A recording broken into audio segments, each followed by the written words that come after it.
మోల్దా తుఫాను వల్ల ప్రకాశం జిల్లా ఎర్రగొండపాలెం నియోజకవర్గంలో తీవ్ర నష్టం వాటిల్లింది. టీడీపీ ఇన్ఛార్జ్ ఎరిక్షన్ బాబు వ్యవసాయ, ఇరిగేషన్, రెవెన్యూ శాఖల అధికారులతో సమీక్షా సమావేశం నిర్వహించారు. ప్రతి గ్రామం నుంచి నష్టంపై పూర్తిస్థాయి నివేదికలు సిద్ధం చేయమని ఆదేశించారు.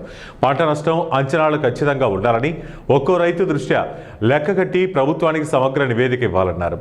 రైతులకు నష్టం జరిగిందంటే అది వారి ఏడాది కుటుంబ ఆశలు కూడా కూలిపోతాయని గుర్తు చేశారు. తుఫాను దాటికి గ్రామాల రూపం మారిపోయిందని, నీట మునిగిన పంట పొలాలు, దెబ్బతిన్న ఇళ్లు ప్రతి ఊరిలో కనిపిస్తున్నాయని, విద్యుత్ స్తంభాలు పడిపోయాయని, వెంటనే అన్ని శాఖల అధికారులు త్వరితగతిన మరమ్మతు పనులు చేపట్టాలని సూచించారు. ప్రభుత్వ అధికారులు, రాజకీయ నాయకులు అందరూ కూడా వాళ్ళ ఇళ్లకు వెళ్ళి స్వయంగా ఇస్తే దాని ద్వారా ఈ ప్రాంతంలో ఉన్నటువంటి సమస్యలు మన దృష్టికి వస్తాయి.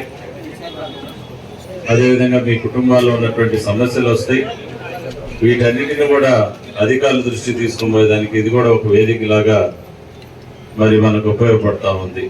అందుకనే గత ప్రభుత్వంలో కాకుండా కూటమి ప్రభుత్వం అధికారంలోకి వచ్చిన తర్వాత ఇటు ముఖ్యమంత్రి చంద్రబాబు నాయుడు గారు కానీ, ఉప ముఖ్యమంత్రి శ్రీ పవన్ కళ్యాణ్ గారు కానీ, యువ నాయకులు నారా లోకేష్ గారి ఆధ్వర్యంలో కూటమి ప్రభుత్వ అధికారంలోకి వచ్చిన తర్వాత ప్రజలందరూ కూడా క్షేమంగా ఉండాలా, సుఖంగా ఉండాలా, ప్రభుత్వం నుంచి వచ్చేటటువంటి ప్రతి ఒక్క సంక్షేమ కార్యక్రమానికి పేద వర్గాలకు చెందాలనే ఒక ప్రధాన ఉద్దేశంతో ఆయన చెప్పిన మాట ప్రకారం 3,000 నుంచి 1,000 రూపాయలు పెంచి 4,000 ఇచ్చారు.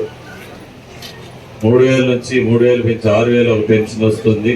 6,000 నుంచి 10,000 రూపాయల పెన్షన్, అదేవిధంగా 15,000 రూపాయల పెన్షన్, 4 రకాలైనటువంటి పెన్షన్ ఈరోజు మనం కూటమి ప్రభుత్వం ఏర్పడ్డాక ప్రీతం ముఖ్యమంత్రి శ్రీ నారా చంద్రబాబు నాయుడు గారి ఆధ్వర్యంలో ఇవన్నీ కూడా చేస్తా ఉన్నాం. ఒక బాధ్యతగా చెప్పిన మాట ప్రకారం, ఇచ్చిన మాట ప్రకారం ప్రభుత్వం అధికారంలో చేపట్టిన వెంటనే మనం ఈ కార్యక్రమాలన్నీ కూడా మొదలుపెట్టాం. అందుకని ప్రజలందరూ కూడా ఈ ప్రభుత్వానికి, అదేవిధంగా